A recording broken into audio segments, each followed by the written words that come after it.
મહેસાણાના કડીમાં સિંધી સમાજના ચેટીચાંદ મહોત્સવમાં રાજ્યના પૂર્વ નાયબ મુખ્યમંત્રી નીતિન પટેલે આપ્યું સ્ફોટક નિવેદન। નીતિન પટેલે કહ્યું કે મુસ્લિમોએ કરેલા અત્યાચારને ભૂલવાના નથી। હજુ પણ ગમે ત્યારે મુસલમાનોને ભૂત ધૂણે છે। આપણા અનેક મંદિરો મુસલમાનોએ તોડી કબજા લઈ અને મસ્જિદ બનાવી દીધી છે। પછી એ ઉત્તર પ્રદેશ હોય કે દેશનું કોઈ પણ રાજ્ય, પરંતુ હવે ધીમે ધીમે ઉત્તર પ્રદેશમાં મુખ્યમંત્રી યોગી આદિત્યનાથ જે કામ કરી રહ્યા છે તે તમે બધા જુઓ છો। આપણે જોયા નથી કરવું, આપણે સહકાર આપવાનો છે।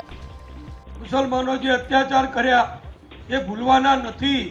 હજુ પણ તમે જુઓ રહી અને મુસલમાનોનું ભૂત ગમે ત્યાં ધૂણે છે। આપણા અનેક મંદિરો પછી ઉત્તર પ્રદેશમાં હોય કે બીજા બધા હોય, મુસલમાનોએ તોડી કબજા લઈ અને મસ્જિદો બનાવી દીધી છે।